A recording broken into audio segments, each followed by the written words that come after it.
Tell me a little bit about why storytelling, really, what is it? Why is it so important? We go through stuff every single day, and people relate to the things that we do every single day. Most people don't relate to a rags to riches story, or because they can't feel themselves there, or they can't see themselves on the other side of it, or whatever the case is. So the relatability is really what I love the most. And I feel like we're doing a disservice when we're not sharing stuff with other people. It's about how can we lead with our lives, lead with our stories, tell our stories to impact someone else's life, because we never know who we're impacting, how we're impacting them. And we do that through stories. I feel like our world gets very centered around conversion copy. I mean, and there can be elements in there too. Mm-hmm. So how is that related to the copywriting world? I think there's so much opportunity for great collaborative efforts there. I think the primary differentiator is conversions. You're speaking to a sales mind, where stories you're speaking to an emotional mind. And when we put those things together, we know that people buy on emotion. So if you're able to put in the right words, which I think was where great copywriters and sales copywriters come in, but I think you need that humanity piece too. And I think that's lost a lot sometimes. So you have a framework that you teach for storytelling. So I would love for you to tap into that. And so when I started really working with people, and again, the framework like you just mentioned that I teach is TRUE, TRUE. And it's just a matter of if your story is timely, is it relevant, is it useful, and is it either educational or emotional for people? And I think that not all of TRUE needs to be in one piece of content. But if you can have an opportunity to just kind of check yourself, I think that's the biggest thing when we're writing content for people is it's okay to check yourself. Like it's okay to say, did I do this? Not second guess it, but did I touch on any of those elements in my story? Because if one of those letters, all of those letters, couple of those letters are in there, you're probably on the right track. Something else I really encourage is using different kinds of words, because it gets people thinking. And the moment you get people thinking, chances are they're going to keep reading. Or when we use random words like bamboozled is probably one of my favorite ones to put in email copy, because it catches you off guard. I think this kind of feeds into one of your good tips you have for people, but it's fun to make it not about me, but write about somebody else. So Are you doing that with your clients too? Are you writing those stories? I think the best way for me to put it is when the story is about us, we should use the word we, not I. We is so much more inclusive. We're not here to be the hero. I'm not here to be the hero. But when we're writing about other people, especially when it's familiar stories, again, you're going into something that's relevant to somebody. You're speaking to an emotion that if someone's already heard this story and you're kind of spinning your perspective or putting your 2 cents or whatever the case is, you've tapped into that relatability. And that's, I think, the primary thing, regardless of whose story you're using.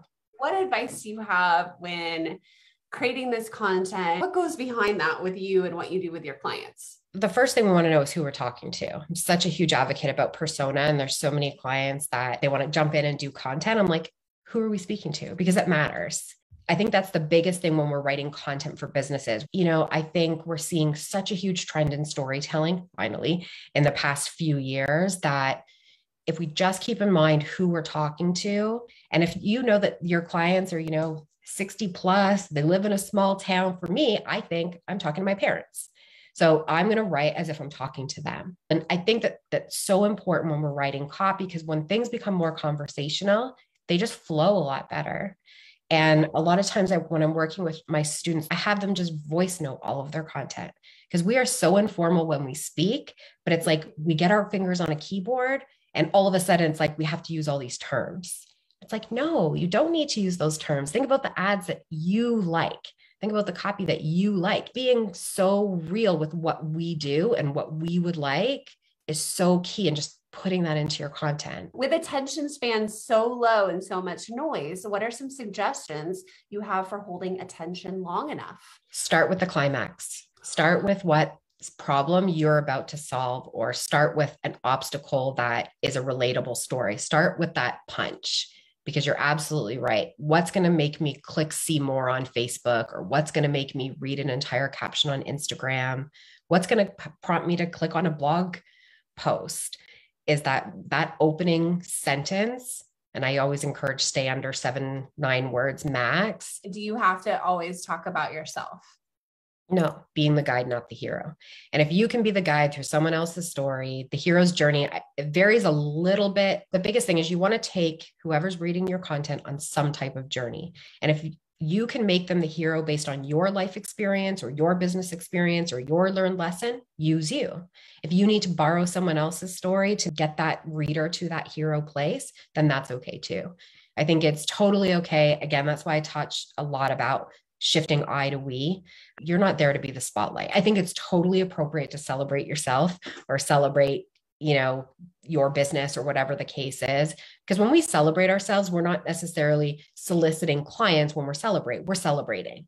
And it's okay to be like, I celebrated, let's move on. Where my next piece of content might be, I'm looking for leads or I'm looking for clients or I'm whatever the case is, then find a story that's going to suit who you're speaking to. What kind of tips do you have about repurposing that original story that you write? We don't need to be the expert on every single platform. One, you want your persona, and your persona is going to be different from one platform to the other. So if you're, repurposing on 5 platforms, know who you're speaking to on 5 platforms, because my audience on Facebook is definitely not my audience on Instagram or LinkedIn or Twitter. But the key with any piece of content, I believe, should be evergreen, so that you can take little pieces at any point in time. And, we look at platforms like Facebook loves longer style posts. They love stories, and Facebook gives you that ability to be long. That sometimes your opening line might be suitable for a caption on Instagram, or a stronger piece of your description of your story or what have you is much better suited for Pinterest. Where when you get into the technical or listicle pieces of that same post, it's suitable for LinkedIn. Sometimes starting with a video is even better because you have the ability to transcribe it or have it transcribed or throw it in a blog with a brief little summary about what you just talked about. And chances are you have notes if you're a video person. And then just put it into a piece of summary. That I think what happens is we get so caught up in having to be the best on every platform where we really don't. As long as you can create one solid piece of content, keeping in mind it's evergreen, and you're just pulling out the pieces that are going to speak to the persona on whatever platform you choose to be on, then really it can be done so effectively, so quickly. I also encourage call to actions be throughout copy, not just at the very end, because chances are you might lose people midway through. It's a great place to kind of plug that, especially in Facebook kind of copy. But yeah, slice and dice is the way to do it.